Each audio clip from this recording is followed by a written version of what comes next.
Welcome back. And now we're diving deeper into the principles of copywriting mastery. We want to recap a couple of things here. The number one rule of selling is that people don't like the idea of being sold, right? So from that concept came the theory of resistance, and that's what we're going to talk about now.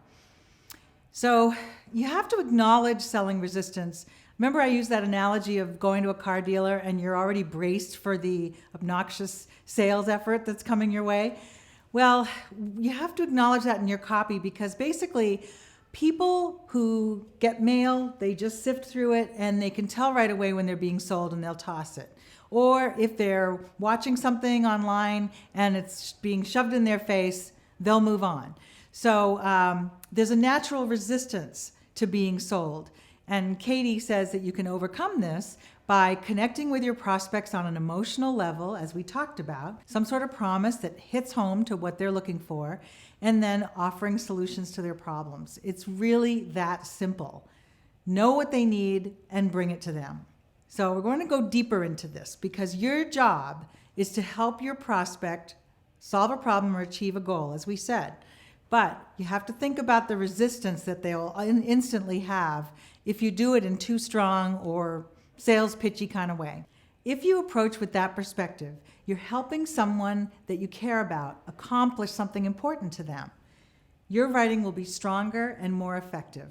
So let's look specifically at the theory of resistance. This is Bill Bonner, another incredibly successful copywriter, and his take on it is that two parties in every transaction have an agenda.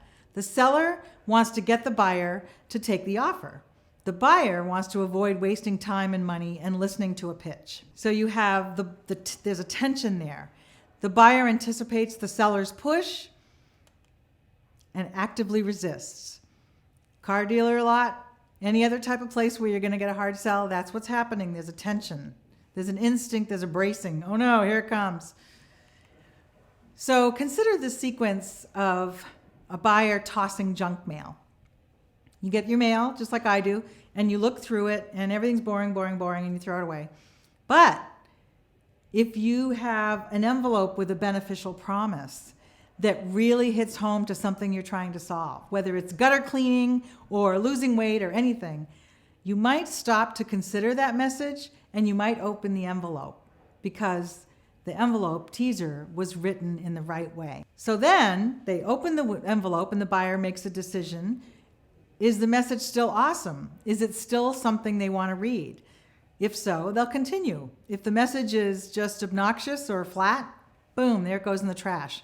So you're constantly having to fight that tension and overcome it. And that's why we have those 4 Ps and these other principles that will guide you through that and overcome that tension. It's the same with email and websites. It's not just direct mail. Now imagine if you get a really mediocre or every day, everybody says this all the time type of email subject line. You're not going to open the email. Here we have a good one. Your free night is waiting for you. Okay, I want a free night at a hotel. I'm going to open that. And then when you click on that email subject line, you might end up on a page like this with another good, compelling headline. Stay free, that's me. Stay twice, get a free night. Good stuff, right? If it clicked on a landing page that said something completely flat or irrelevant, then you'd lose the prospect, right? So make sure it carries through everything you're doing. Now, the prospect is a moving target. I show this example here because they're talking about the personal driver world and how it's kind of exploded.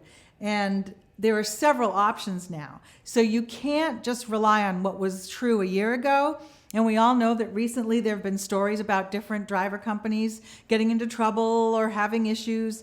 So the prospect's mindset might be different now in that frame, and you have to think about that. So you don't want to waste their time with the same old messages. So you don't want to waste the prospect's time with something they've already heard or something that isn't relevant right now. The same messages heard over and over again become noise, and people ignore them. And the only case where that might work still is if a promotion worked really well and they keep mailing it and it keeps driving responses, but it might not be with the same customer over and over again. So if you're reaching the same customers, you need to shake up your messages and respond to what they're seeing now in their marketplace and in their world. Their options may change, just as these have for the different driver companies. So here's a recipe for victory. when you're creating messages, take an unexpected angle. Now, it doesn't have to be crazy unexpected. It can be something as simple as what Juno is doing here. Juno treats drivers better and drivers treat you better. Join to enjoy 35% off all rides in New York during your first month. So that's unique from the other driver companies out there, I assume, because they're making the case that they're better.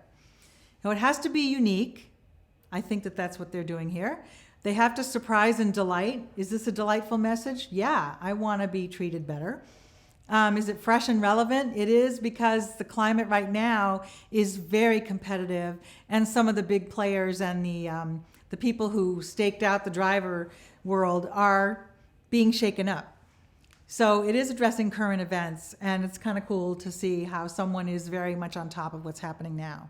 Now, here's an example from 1973, still powerful. The lazy man's way to riches.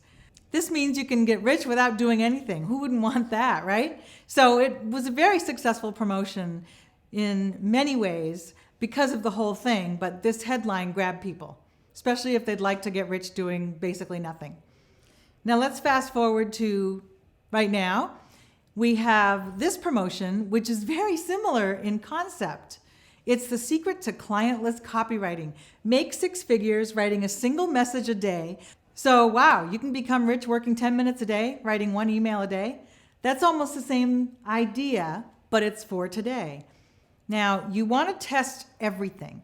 You want to test your headline, your offer, the way that people might get into the copy. We have bonuses to offer. Omaha Steaks has been a wildly successful direct response company forever. I'm not even sure when they started, but a long time ago. And they're constantly sending, I happen to order steaks for my stepmom every year, so they send me all these different promotions, and every single one is a test. So it might be free smoked ham one week, and then next week it might be free shipping on an order of $100 or more, and then the following week it might be some sort of combo deal. But they're always testing because they want to see if they can boost their results. You should try the same thing. And now we're going on to another secret I really love.